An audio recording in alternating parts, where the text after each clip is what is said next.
Le chômage, les emplois précaires, l'absence d'avenir pour les jeunes, toute situation qui touche non seulement 3 400 000 chômeurs, mais au total près de 5 millions de personnes.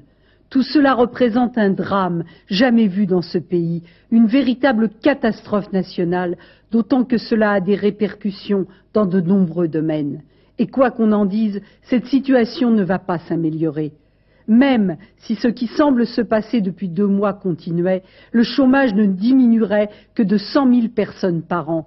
Il faudrait 35 ans pour le supprimer entièrement.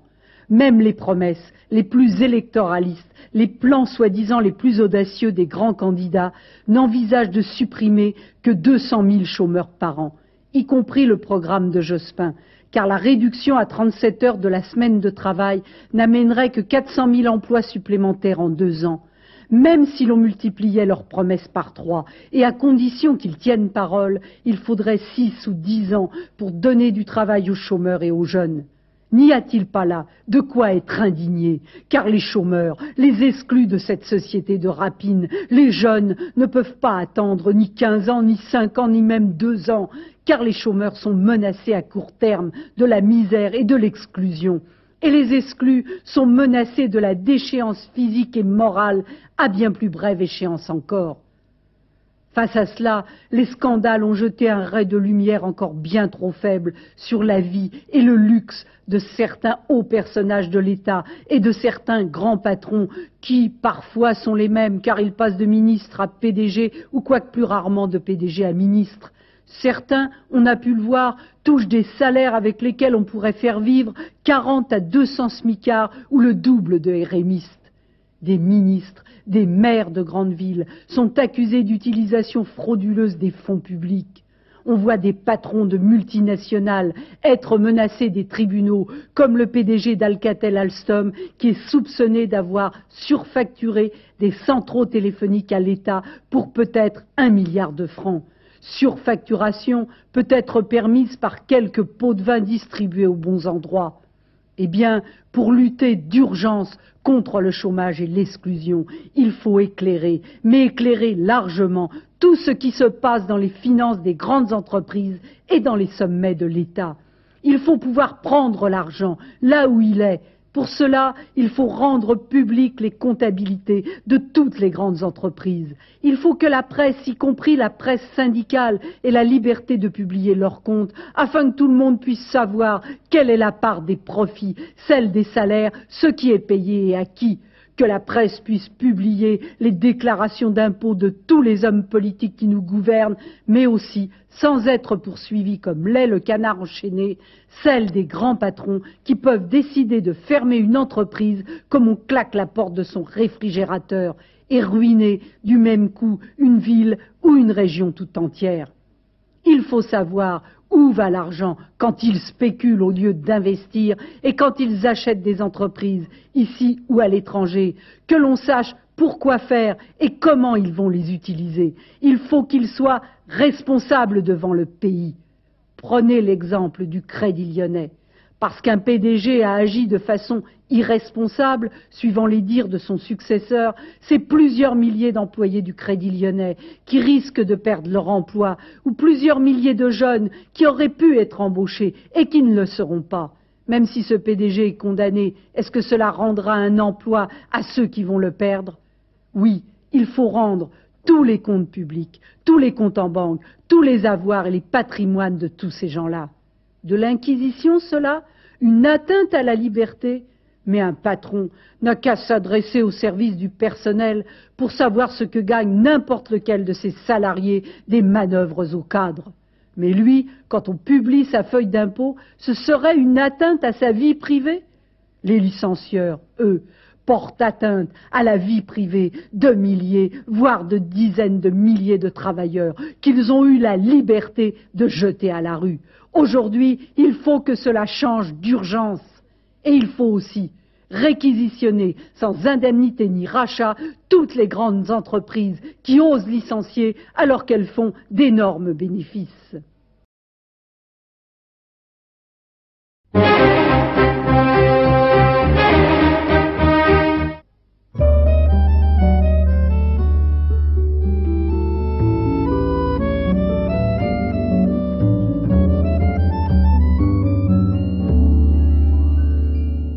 René Piquet, on ne parle pas beaucoup de Maastricht dans cette campagne.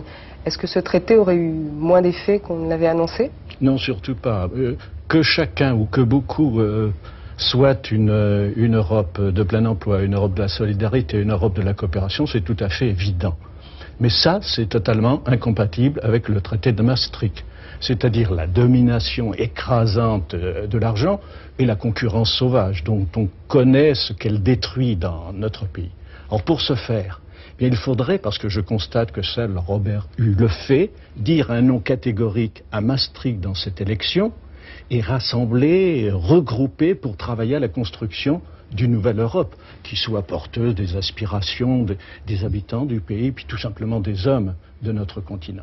Et ça, Robert est le seul à l'exprimer dans cette campagne électorale. Robert Hue, quel rapport entre l'Europe et vos propositions pour la France? Il faut que les choses changent dans notre pays.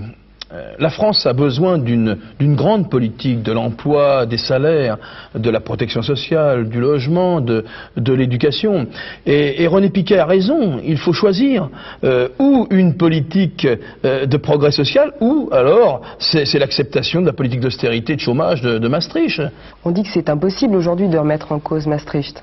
Mais c'est déjà ce qu'on disait du général de Gaulle quand il a dit non aux Américains. Et pourtant il a eu raison. On peut quand même être pour l'Europe et contre Maastricht. L'Europe, c'est une idée extraordinaire, une belle idée, mais il faut une Europe des peuples, une Europe des nations, une Europe des coopérations, pas celle qu'on nous propose avec Maastricht. Justement, comme la France et l'Europe ne sont pas isolées du reste du monde, je voudrais vous faire entendre l'appel lancé par Georges Hérichaud et le cri de colère de Aline Paillet. Les présidents passent, la situation s'aggrave. Dans l'outre-mer, elle est catastrophique. 35% de chômeurs, une économie en ruine, une jeunesse sans avenir. C'est la raison pour laquelle nous appelons les populations de l'outre-mer à voter pour Robert Hue. Seul son programme prend en compte nos véritables revendications, c'est-à-dire la renégociation de nos rapports avec l'Europe, une assemblée unique et surtout davantage de pouvoir pour les élus de la Martinique, de la Guadeloupe, de l'ensemble de l'outre-mer. Donc le 23 avril, toutes ces populations doivent voter massivement pour Robert Hue. Pour ma part, je ne peux pas être heureuse dans un monde en pleine détresse. Je ne peux pas être heureuse dans une forteresse, et les communistes non plus, et c'est pour ça que je suis avec eux dans ce combat. Dans ce combat qui dit que c'est insupportable, que 3 millions d'enfants meurent de malnutrition chaque année, qu'1 milliard de personnes dans le monde vivent avec 5 francs par jour. Tout cela n'est pas dû au hasard. C'est la mondialisation de l'économie réelle ou financière, c'est les lois du marché qui deviennent le seul arbitre. Eh bien nous voulons changer cette logique pour être heureux dans un monde en paix. Dans vos réactions, Robert Hue? D'abord, je les remercie de leur appel. Ils ont raison d'être révoltés.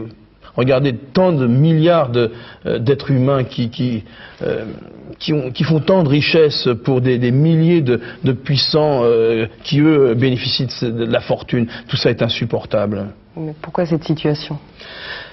Elle ne doit rien à la fatalité. Ces peuples sont littéralement étranglés, pillés aujourd'hui. Est-ce que ce sont les peuples des pays riches qui en profitent, qui les pillent? Non, bien sûr que non. Ce sont qui pillent? Ce sont les banques, ce sont les affairistes internationaux. Voilà, c'est ça la réalité. Est-ce que c'est possible de faire autrement aujourd'hui? Regardez, le premier commerce dans le monde, c'est le commerce des armes. Le second commerce, celui de la drogue. Ce monde, il marche sur la tête. Il faut d'autres rapports internationaux. Des rapports... D'abord, il faut taxer les capitaux spéculatifs qui s'enrichissent de la misère du tiers-monde. Et puis le tiers-monde, il faut lui donner les moyens de développer sa propre économie de manière à ce qu'il puisse coopérer lui aussi, voyez-vous. C'est ça. Et vous pensez que la France, aujourd'hui, toute seule, là, elle peut peser sur ces rapports internationaux qui existent? Toute seule, évidemment pas, mais en tous les cas, ce qu'il faut bien avoir en tête, c'est que la France, elle compte dans le monde. Ça compte, la France, dans le monde. Elle peut jouer un rôle très différent de celui qu'elle joue aujourd'hui. Un grand rôle pour le désarmement, pour la paix, pour des coopérations, voyez-vous, pour l'amitié entre les peuples. Je crois que ce sont de grandes ambitions que nous devons avoir. Notre peuple, sa jeunesse, ils peuvent entreprendre de grandes choses comme celle-là. Merci.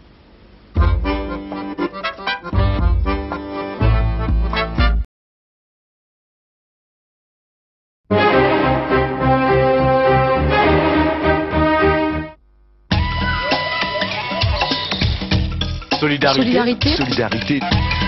Solidarité. Démocratie. Démocratie. Démocratie. Démocratie. Fraternité. Fraternité. Parité. Parité. Écologie. Écologie. Je me souviens qu'en 1974, René Dumont, qui était le premier candidat écologiste à l'élection présidentielle, était venu sur le plateau avec un verre d'eau et il avait dit aux Français, vous voyez ce bien que vous croyez facile d'accès, inusable, il suffit de tourner le robinet, etc., on va peut-être en manquer bientôt. Je crois qu'il avait raison. 20 ans plus tard, on se rend bien compte de l'aspect un peu prophétique du travail de René Dumont à l'époque. Par exemple, il y a beaucoup de pays où on a développé des programmes formidables d'irrigation pour permettre de développer une agriculture très intensive, destinée à l'exportation. Et dans ces pays, on n'est souvent pas en mesure de garantir un bon niveau d'alimentation aux populations.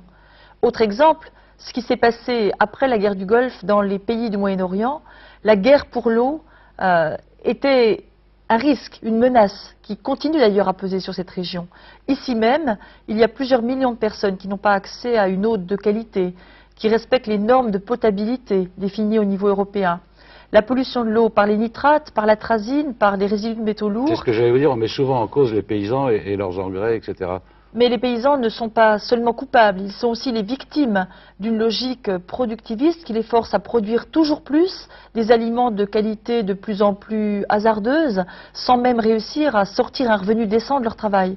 Moi je crois qu'il faut changer les règles du jeu, installer des paysans nombreux sur tout le territoire et dans les zones de montagne notamment, mais aussi changer le système de fixation des prix agricoles pour qu'ils puissent vivre dignement, sans polluer. Au cœur de cette campagne, pour tout le monde, pour tous les candidats, et au cœur des préoccupations des gens, bien sûr, il y a le chômage. Alors, je propose 3 choses fortes. Les 35 heures, tout de suite, pour aller vers les 30 heures à la fin du siècle. J'ai été heureuse de voir que bien des syndicalistes reprenaient cette idée et que le plus grand syndicat de France saluait finalement notre engagement dans cette direction. Deuxième proposition, la création d'un million d'emplois dans des secteurs qui correspondent à des besoins qui sont niés aujourd'hui dans le cadre de l'économie de marché, dans le domaine de l'écologie, mais aussi dans le domaine social. Ce million d'emplois, il pourrait être viabilisé, pérennisé, grâce aux sommes formidables collectées par l'UNEDIC pour indemniser les chômeurs. Et puis, je crois aussi indispensable de revoir ce qu'est un contrat CES. Ça ne doit pas remplacer des emplois statutaires et c'est pourquoi je demande la transformation des 700 ou 800 000 postes de CES dans les services publics et les collectivités locales en postes statutaires. Mais est-ce qu'il y a un autre domaine aussi qui est très préoccupant pour les gens et qui vous touche tout particulièrement vous puisque vous êtes médecin, c'est le problème de la santé et notamment ce fameux trou de la sécurité sociale. Est-ce que demain on pourra continuer à garantir le système de protection de soins actuel aux Français? Je crois qu'il faut le réaffirmer clairement. Il est hors de question de toucher à la Sécu. C'est un acquis collectif formidable et nous faisons aujourd'hui en 95, comme il y a 50 ans, le choix de la solidarité et de la répartition juste des richesses. Alors moi je pense qu'il faut le rappeler, le trou de la Sécu il est pour l'essentiel lié au chômage. Résoudre le problème du chômage, c'est aussi permettre à la Sécu de survivre. Et puis je crois qu'il faut unifier les différents régimes de protection sociale et reconnaître à chacun le droit à l'assurance maladie sur simple déclaration de résidence. Enfin, un dernier mot, parce que c'est aussi une des préoccupations au cœur de votre campagne, les rapports Nord-Sud, les rapports avec les pays qu'on dit en voie de développement et qui en fait s'enfoncent le plus souvent dans la misère. Le sommet de Rio, il y a 2 ans, avait donner l'impression que les grands pays développés du Nord étaient prêts à prendre leurs responsabilités pour que les pays du Sud aient eux aussi droit à un développement équitable pour leur environnement et pour leurs habitants. 2 ans plus tard, on se rend bien compte que les bonnes intentions ne sont pas suivies des faits.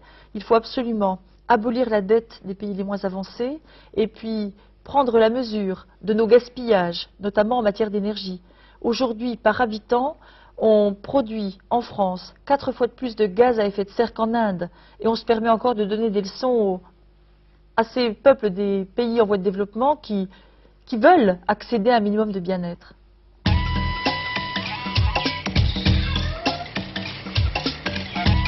Osez Dominique Voynet, ça change tout.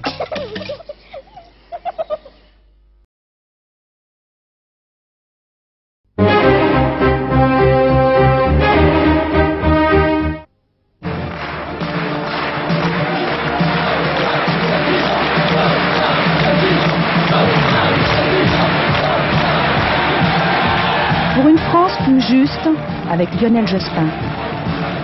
J'ai voulu que ces émissions officielles soient fondées sur le dialogue avec les Français. C'est pourquoi vous êtes là. Et aujourd'hui, vous avez voulu parler de l'emploi. Oui, Lionel Jospin, j'ai 20 ans. C'est la première fois que je vote pour des présidentielles. Et j'entends les diverses campagnes et les candidats qui, évidemment, affirment qu'ils sont contre le chômage. Et j'aimerais que vous me donniez une bonne raison de voter pour vous en ce qui concerne le chômage. Je voudrais vous en donner plusieurs. Et en même temps, c'est logique que les candidats parlent du chômage parce que c'est la préoccupation dominante des Français. Quand je dis plusieurs, c'est que je pense qu'il faut attaquer cet incendie qu'est le chômage par plusieurs côtés. Et je propose de le faire par la diminution de la durée du travail. Je propose de le faire par l'augmentation maîtrisée des salaires, accroissant la consommation et offrant des débouchés aux entreprises et donc des emplois. Je propose de le faire par 4 grands programmes de création d'emplois et aussi par la diminution des charges sur les bas salaires. Vous proposez 37 heures en 1997, mais est-ce que réellement ce sera suffisant pour créer des emplois ? Des experts indépendants viennent de chiffrer ces mesures à 400 000 emplois en 2 ans, 200 000 par an. C'est donc efficace. Mais effectivement, il faudra aller plus loin. J'ai visité par exemple une entreprise, une fonderie dans l'Ouest qui a passé un accord avec les salariés qui descend en dessous de 37 heures et sans diminution de salaire. Moi, je fixe un cap en tant que président de la République et je laisse les entreprises négocier, les branches négocier au niveau du patronat et des salariés, mais en disant la durée légale passera à 37 heures en 1997. Après, il faudra aller plus loin, sans doute vers la semaine de 4 jours, ce qui créera des emplois, mais aussi offrira du temps de vivre. Vous parlez de 400 000 emplois créés. Je suis chômeuse, comme plus de 3 millions de personnes dans ce pays, et je me demande si ce n'est pas une goutte d'eau dans la mer. C'est une grosse goutte d'eau quand même que 400 000 emplois, mais en même temps, ça ne suffit pas. C'est pourquoi je propose d'autres modes d'action, je l'ai dit, 4 grands programmes de création d'emplois impulsés par l'État, qui mettent de l'argent, qui trouvent des relais dans les entreprises, mais aussi dans les collectivités locales, dans le domaine de la lutte contre l'habitat dégradé et pour le logement social, dans le domaine des emplois de proximité, dans le domaine de l'environnement, dans le domaine de l'humanitaire, à l'extérieur de la France ou en France, et ce seront des vrais emplois, des emplois à statut, pas des boulots précaires comme la droite semble se satisfaire d'en voir. De nombreux Français restent sceptiques. Comment peut-on à la fois réduire le temps de travail et augmenter les salaires ? Regardez, on est en train de le faire en Allemagne, dans la métallurgie, où un accord vient d'être signé, 35 heures au mois d'octobre et progression des salaires modérée sur 2 ans. Je crois qu'on peut faire de même. Pourquoi ? Parce que la productivité augmente chaque année dans les entreprises. Les machines peuvent tourner davantage, même si les hommes et les femmes travaillent moins. Donc on peut le faire, ça peut être efficace. Et de toute façon, les entreprises ayant restauré quand même beaucoup leurs profits, leurs marges, il faut que les salariés qui ont fait des efforts, et notamment les petits salaires, ceux qui sont au SMIC, profitent des fruits de la croissance. Donc je suis pour une augmentation générale maîtrisée des salaires, notamment avec un effort sur les bas salaires. Lionel Jospin, je suis surpris. Pourquoi, lorsque la gauche était au pouvoir, pourquoi n'a-t-elle pas réalisé la réduction du temps de travail? On a l'impression que c'est une solution miracle qui surgit comme ça à la veille de l'élection présidentielle. Sans doute parce que on était concentré dans la lutte contre l'inflation, la hausse des prix, nos entreprises qui n'étaient pas assez efficaces, notre déficit du commerce extérieur. Et même si on a diminué d'1 heure la durée du travail, de 40 à 39 heures, on s'est concentré sur autre chose. Mais le chômage envahit tellement notre société et l'exclusion et la précarité qu'il faut centrer l'action maintenant dans la lutte pour l'emploi. C'est ma priorité première. Je voudrais vous poser une question que j'aimerais bien poser aux autres candidats aussi. Qui va financer tout cela ? Et moi, je l'ai chiffré dans des propositions qui ont été jugées, je crois, réalistes. Il y a naturellement les fruits de la croissance qui apportent des recettes, mais il y a surtout que je fais une réforme fiscale et je fais payer davantage le capital qui, jusqu'ici, paye moins que les autres pays européens. Je crois que c'est juste et je crois que ce sera efficace pour le financement de l'emploi et de l'activité économique. Ma priorité essentielle, c'est l'emploi. Je pense que si l'État se mobilise, les pouvoirs publics, mais si les entreprises aussi se mettent en mouvement, les collectivités locales, l'ensemble de la collectivité nationale, on peut être efficace pour créer des emplois et commencer à améliorer la situation dans notre pays tous ensemble. Pour une France plus juste, avec Lionel Jospin.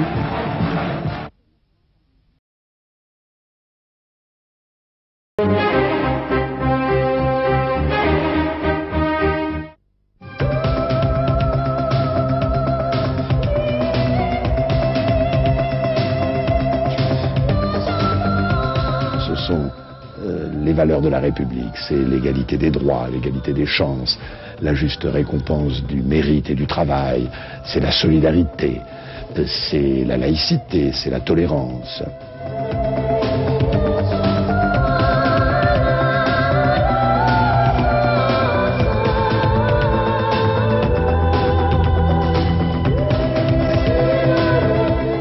Alors, je m'appelle Philippe Lambert, je suis comptable, j'ai 26 ans. Qu'est-ce que le pacte républicain? Pacte républicain, ça veut dire rassemblement.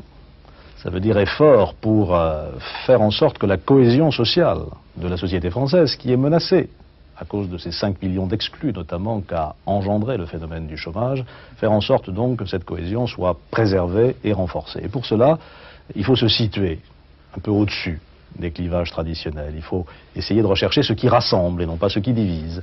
Et vous avez observé que depuis le début de sa campagne, Jacques Chirac parle des valeurs. C'est un mot qui avait un peu disparu du langage politique. Il parle des valeurs républicaines, l'égalité des chances, la récompense du mérite et de l'effort individuel, mais aussi la solidarité, la tolérance, la laïcité. Et ces valeurs-là, on le voit bien, elles sont au-dessus des clivages traditionnels. Elles ne sont ni de droite ni de gauche. Ce sont des valeurs de rassemblement. Elles fondent le pacte républicain. Que souhaitez-vous dire aux sceptiques, aux personnes qui pensent qu'on ne peut rien changer aujourd'hui? Oh, je souhaite leur dire que si, depuis le début de l'humanité, on avait toujours tenu ce raisonnement, nous en serions toujours à Cro-Magnon.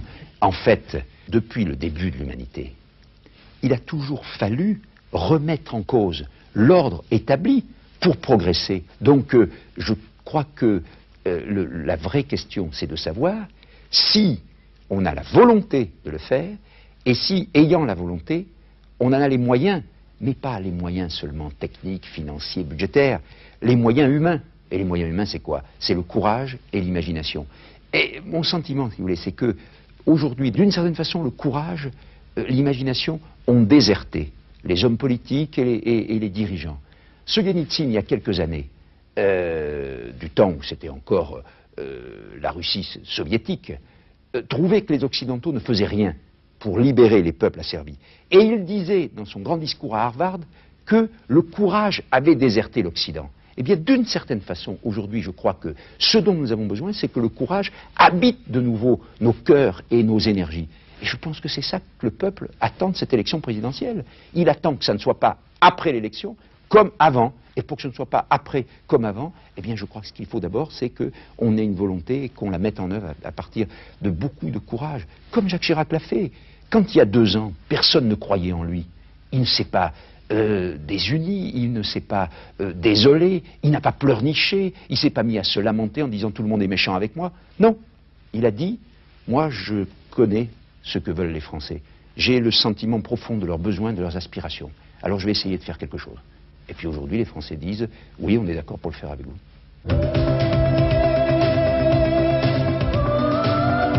Je m'appelle Mickaël Pasquet, je suis étudiant en médecine à Bobigny. Comment pensez-vous mettre fin à la mainmise des politiques sur les médias? La réponse, elle est comme dans tous les domaines. C'est le pluralisme. Qui n'entend qu'une cloche, n'entend qu'un son. Et c'est ce que dit la sagesse populaire. Et donc il faut qu'on puisse écouter toutes les pensées, toutes les paroles, que chacun puisse s'exprimer. Et dans cette campagne, on en a eu un exemple absolument formidable. C'est vrai que pendant longtemps, les médias ont donné le sentiment que la campagne se réduisait à d'un côté une candidature de gauche de témoignage, parce que la gauche, personne n'en voulait, et de l'autre côté, un Premier ministre candidat officiel qui allait passer de la rive gauche à la rive droite, et d'un fauteuil à Matignon à un fauteuil à l'Élysée, mais comme par une espèce de formalité électorale. Et les Français ont dit, mais nous, c'est pas ça. L'élection présidentielle, c'est nous. Nous voulons utiliser l'élection présidentielle pour faire changer les choses. Et comme au même moment, Jacques Chirac leur disait exactement la même chose, ils ont dit, lui, il nous prend vraiment au sérieux. Et c'est comme ça qu'on a brisé, si j'ose dire, le conformisme des médias. Donc je pense qu'il y a 2 réponses. La première réponse, c'est assurer le pluralisme. Et la deuxième réponse, c'est dire des choses vraies et fortes. Et quand on dit des choses vraies et fortes, eh bien, elles finissent toujours par passer.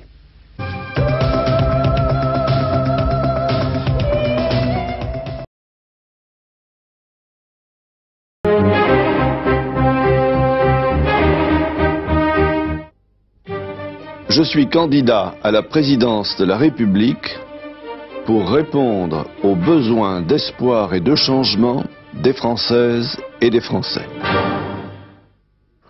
Vous vous rendez compte de ce que c'est que d'avoir 20 ans aujourd'hui et d'avoir 2 chances sur 3 de pas trouver du travail? Oui, je m'en rends compte. Et je m'en rends même tellement compte que c'est pour cela que j'ai placé l'emploi et l'action en faveur de la jeunesse parmi les priorités de mon action future. D'ores et déjà, il y a moins de jeunes au chômage qu'il n'y en avait il y a 2 ans. Mais ça n'est pas assez, il y en a beaucoup trop. Et ce qu'il faut, c'est développer la formation de la jeunesse de façon pratique, concrète, pour qu'elle débouche sur des emplois. Ce qu'il faut, c'est aider les entreprises à recruter des jeunes, comme nous l'avons prévu, par des aides particulières lorsqu'elles recrutent un jeune. Tout ce que nous ferons pour développer l'emploi en France, et nous avons commencé à obtenir des résultats, il faudra que nous allions beaucoup plus loin. J'ai dit au moins 1 million de chômeurs de moins dans les 5 ans qui viennent, et peut-être davantage. Tout ce que nous ferons, c'est à la jeunesse qu'en premier lieu, cela profitera. Il n'y a rien de plus important que de rendre l'espoir à la jeunesse, je le répète. Bonjour Monsieur Balladur. Et l'apprentissage, c'est sérieux ou c'est un gadget? Bien sûr que c'est sérieux. Vous ne devez pas en douter, et c'est tellement peu un gadget que nous l'avons développé de 25% depuis 2 ans. Et qu'il y a plus d'apprentis aujourd'hui qu'il n'y en a eu depuis 25 ans dans notre pays. Pourquoi est-ce que c'est sérieux? Parce que ça consiste à apprendre aux jeunes, grâce aux aides que nous avons données aux entreprises, à apprendre aux jeunes leur métier dans l'entreprise. J'ai visité l'autre jour un centre d'apprentissage dans l'Essonne, dans la région parisienne. Il y avait 500 jeunes. 1 semaine dans l'entreprise, 1 semaine en formation, 1 semaine dans l'entreprise, 1 semaine en formation. Et tous étaient très contents, car ils avaient le sentiment que ça débouchait sur quelque chose de concret. Les moniteurs étaient très contents et les entreprises l'étaient aussi. C'est donc une chose qu'il faut développer. Monsieur Balladur, vous parlez de l'égalité des chances. Croyez-vous vraiment que ça puisse exister? Vous avez raison de vous interroger. Je veux tout faire pour accroître l'égalité des chances dans notre pays, notamment en faveur des jeunes. Ça veut dire développer leur formation, ça veut dire développer les bourses et maintenir le droit à la bourse même quand on change d'orientation ou qu'on est obligé de redoubler. Ça veut dire garantir à chaque jeune de moins de 20 ans qu'il aura soit un emploi, soit une formation. Ça veut dire garantir à chaque jeune de moins de 26 ans qu'il pourra faire un stage dans une entreprise s'il ne l'a pas fait. L'égalité des chances, c'est une recherche constante et que nous devons garantir à l'ensemble de nos concitoyens et aux jeunes en particulier avant qu'ils ne démarrent dans la vie. Qu'est-ce que c'est que la deuxième chance? C'est lutter contre l'injustice. Quand on a pris un mauvais départ dans la vie, il faut pouvoir se récupérer. C'est-à-dire avoir la garantie que l'on pourra faire des études complémentaires jusqu'à 3 ans, en conservant une rémunération pour faire vivre sa famille et en conservant son lien avec l'entreprise. C'est une véritable révolution. Ça voudra dire qu'on vit dans une société plus juste, où chacun a sa chance. On ne vous entend pas beaucoup parler du sida, je trouve. Ne croyez pas ça. J'en parle, mais je fais mieux. J'agis. Et nous avons beaucoup travaillé depuis 2 ans. Il faut aller plus loin, car je comprends l'angoisse de la jeunesse. Il faut supprimer tout risque de contamination par transfusion sanguine. Il faut diminuer encore davantage le risque de contamination par voie sexuelle et développer la distribution de préservatifs dans les établissements d'enseignement. Il faut faire en sorte que les places d'hôpitaux soient plus abondantes. La lutte contre le sida est désormais une priorité. L'espoir, c'est quoi aujourd'hui pour les jeunes? Pour les jeunes aujourd'hui, l'espoir, c'est croire que l'avenir sera meilleur que le présent. Et c'est ce que je veux. Que les jeunes aient une meilleure formation, qu'ils accèdent à l'emploi plus facilement, qu'ils puissent créer une famille s'ils le désirent, qu'ils se sentent à l'aise dans une société bien préparée pour eux. Nous avons fait des progrès depuis 2 ans, désormais on peut en faire de beaucoup plus rapides pour faire en sorte que la jeunesse ait toute sa place dans notre société. Je ne promets que ce que je pourrai tenir. La politique, pour moi, c'est la vérité.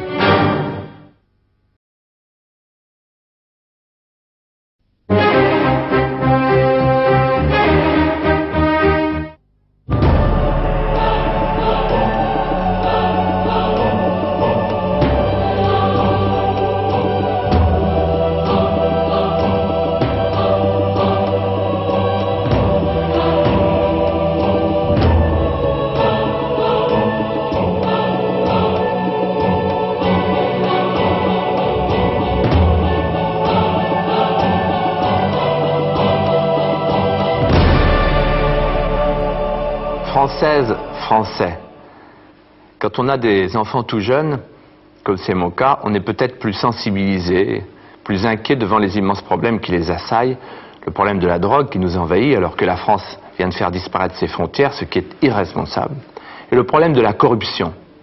Le danger, c'est le regard de dérision porté sur la politique.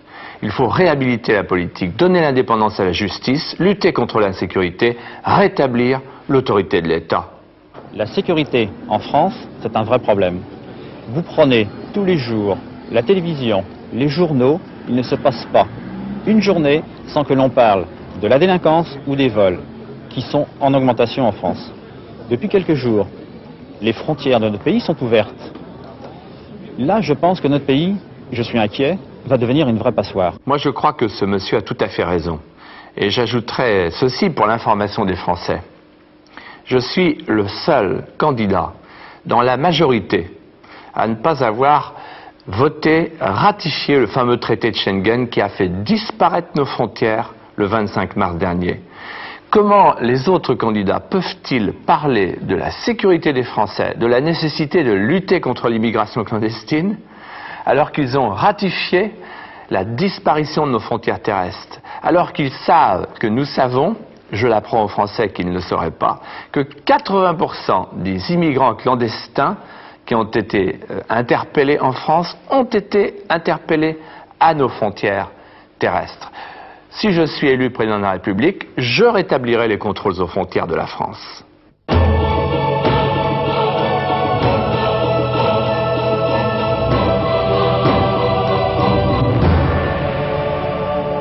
Vous savez, moi je suis mère de famille. La drogue, ça me fait vraiment peur pour mes enfants. Elle est partout. C'est plus le phénomène des grandes villes. C'est vraiment un fléau. Que pouvez-vous faire pour protéger nos enfants? Certainement pas légaliser la drogue. Certainement pas abandonner les drogués. Certainement pas faire ce qu'a fait le ministère de la Santé en mettant la méthadone remboursée par la Sécurité sociale à la disposition des drogués. Certainement pas faire ce que fait la ville de Paris en distribuant des seringues.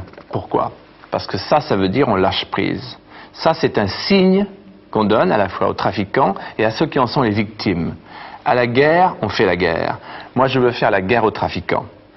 En contrôlant nos frontières, parce que la drogue est en vente libre aux Pays-Bas, et en aidant les blessés. À la guerre, on n'abandonne pas les blessés. Une société qui tient debout, c'est une société qui fait comme un père, une mère de famille. Quand on voit quelqu'un qui tombe, on le rattrape, on le prend dans ses bras, et on lui dit « on va te sortir de là ».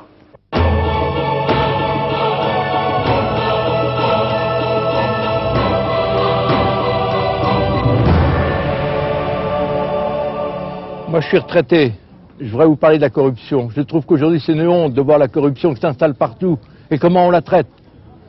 Un automobiliste qui va faire une infraction au code de la route, il sera condamné, il paiera une amende.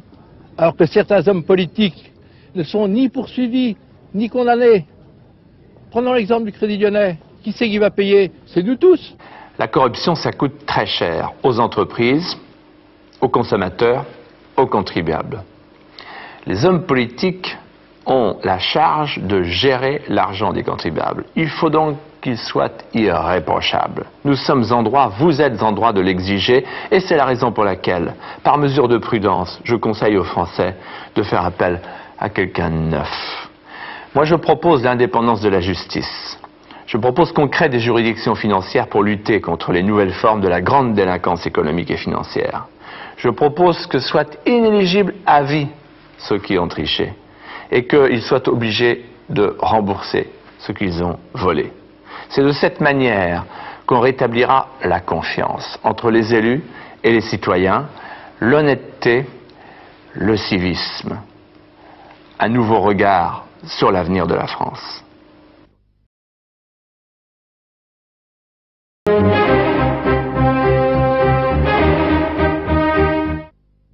Je vais essayer de vous expliquer ce que certains journalistes parisiens prétendent que les maires de communes rurales et vous-même ne pouvez pas comprendre. Il s'agit du lien entre la crise financière internationale et ce que vous éprouvez dans votre vie quotidienne. Vous en avez pourtant tous les jours des exemples. C'est l'école qui ferme, l'épicerie, la pharmacie, la boulangerie, la maternité qui s'en vont. Je vais vous en donner un exemple encore plus révélateur, celui des deux agriculteurs. Un agriculteur qui, à partir de 1983 jusqu'à aujourd'hui, aurait travaillé sur son exploitation. Eh bien, celui-là, il aurait perdu environ 20% de son investissement. Pourquoi? Il aurait payé des impôts, il aurait payé des intérêts, et le prix de la terre surtout a baissé. Il aurait perdu de l'argent en travaillant. L'autre, qui en 1983 aurait vendu son exploitation et investi sur la bourse de Paris, sur le CAC 40. Celui-là, eh bien, il aurait gagné assez aujourd'hui pour acheter 3 ou 4 exploitations. C'est cela une économie d'injustice, c'est cela une économie de jeu. Car il y a un grand jeu au niveau international, qui est celui des marchés dérivés, sur lesquels on peut jouer jusqu'à 100 fois sa mise, celui du trafic de drogue, celui de l'immobilier. Et puis, il y a un petit jeu, celui avec lequel on cherche à nous étourdir, à nous distraire de la crise, le petit jeu à gratter et à tirer. Eh bien non, il faut une autre politique, il faut un autre monde. Il faut un nouveau plan Marshall qui rétablisse une politique, une économie de la croissance, où l'argent aille à la production, où l'argent aille au travail. Un nouveau plan Marshall, c'est organiser des crédits à long terme et à faible taux d'intérêt pour créer des infrastructures, pour construire des ports, des ponts, des routes, des voies ferrées, des trains à grande vitesse. Et alors oui, on a dans une économie la structure, le socle, la base à partir de laquelle on peut assurer le développement. Je vous montre ici une carte de l'Europe, une carte de l'Eurasie. L'on voit là les voies ferrées assurer l'irrigation de ces terres, se permettre ainsi un progrès mutuel, désenclaver, ouvrir. C'est cela qu'il faut faire à l'intérieur de notre Europe, celle des 16, aussi vers l'Europe orientale et vers l'Afrique. Et ainsi, nous rétablirons ces conditions d'une paix par le développement économique mutuel. Mais pour cela, pour que cette politique nouvelle puisse démarrer, il faut que l'État reprenne en main les moyens d'émettre de la monnaie et du crédit. L'État doit abolir l'autonomie de la Banque de France. L'État doit faire baisser les taux d'intérêt. Et surtout, il doit revenir à une conception de la planification qui soit cette ardente obligation dont parlaient Pierre Massé, Louis Armand et De Gaulle. Alors oui, on pourra sortir de la crise et rétablir l'espérance. Je vais vous parler maintenant du nucléaire qui, pour moi, est une part de cette aventure à retrouver.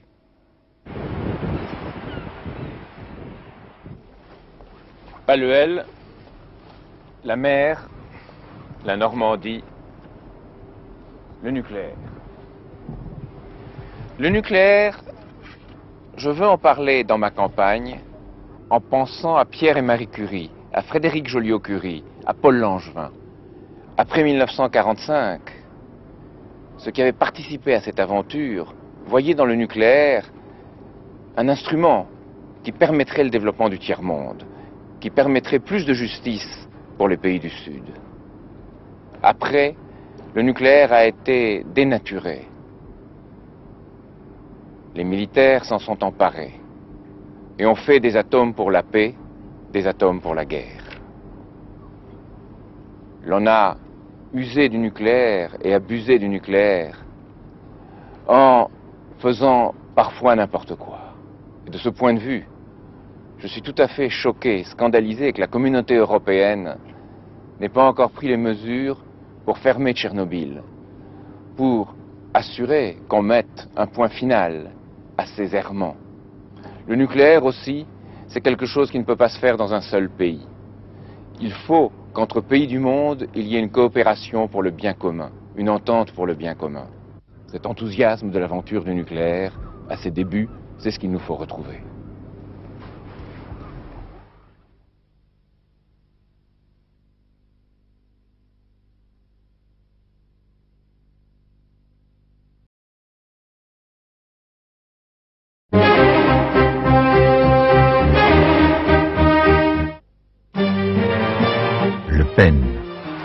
La France.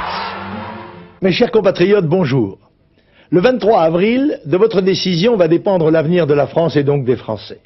Car il n'y aurait plus de Français si la France cessait d'exister en tant que nation. De tous les grands candidats, je suis le seul qui refuse la logique qui conduit la France à renoncer à sa souveraineté peut-être de façon irrémédiable. Les trois candidats maastrichtiens, Jospin, Balladur, Chirac, vous promettent de mettre en œuvre des solutions miracles à tous vos problèmes. Mais ils veulent déléguer à une instance européenne les pouvoirs et donc les moyens d'action du président de la République française. Ce que je vous propose, moi, c'est d'affirmer et de reconquérir la souveraineté française. Ce que je vous propose, c'est de bâtir une France maîtresse d'elle-même et de son avenir et de ses lois. Comment peut-on accepter qu'une loi, un règlement ou un traité international nous interdise, par exemple, de rétablir la peine de mort ou de baisser les impôts? La loi française doit être faite en France et non à Bruxelles ou ailleurs. La France doit rester maîtresse de sa monnaie, c'est-à-dire de son économie. Nos compatriotes, pêcheurs, agriculteurs, ouvriers, ceux dont les entreprises ont fermé leurs portes pour s'installer dans les pays du tiers-monde, ont appris à leurs dépens que le sort des Français n'émeut guère les technocrates européens. Abdiquer notre souveraineté monétaire, c'est renoncer à agir nous-mêmes contre le chômage qui frappe 6 millions de nos compatriotes et jette à la rue ou à la misère un nombre croissant de Français. Pour agir efficacement en faveur du plein emploi, le franc doit donc rester la monnaie des Français.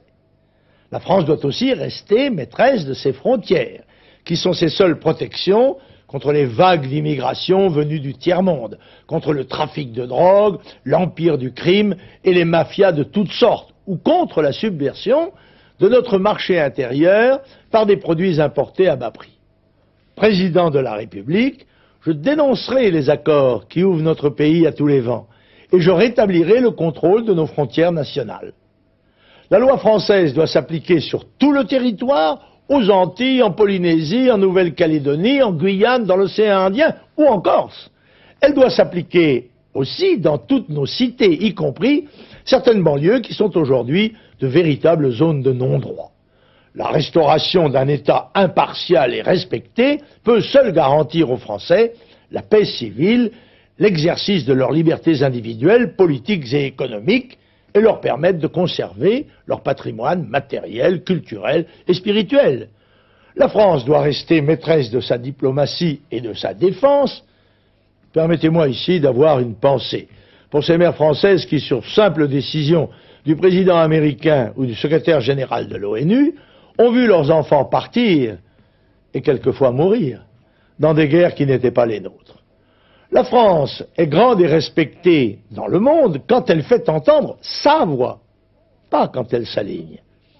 C'est pourquoi la France doit reconstituer une armée forte et puissante, capable de se faire respecter à travers le monde, et grâce à nos compatriotes des départements et territoires d'outre-mer, la France pourra rayonner sur plus de 10 millions de kilomètres carrés de zones maritimes.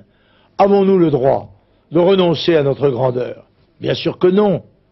Mes chers compatriotes, notre salut ne viendra que de nous-mêmes. Ceux qui veulent vous engager sur des voies différentes au nom d'une utopie ou par manque de volonté condamnent les Français à n'être que les spectateurs, les voyeurs de leur propre déclin et peut-être même dans l'avenir des esclaves. C'est parce que je suis attaché à la défense de notre patrie, à l'unité de la République et à ses principes fondateurs. C'est parce que je refuse la loi de la World Company, de ce nouvel ordre mondial que certains lobbies veulent nous imposer, que je suis victime de toutes les attaques. C'est parce que je suis patriote que je veux une France forte, belle, rayonnante et généreuse. En politique, il n'y a pas de fatalité. À nous de prendre notre destin en main. Voici venu le temps de la reconquête. C'est là mon message d'espoir. Lorsque le vent se lève, lorsque le ciel s'obscurcit et que la tempête menace, il faut d'abord un capitaine qui tienne la barre solidement. Faites-moi confiance. Français d'abord. Français toujours. Français passionnément.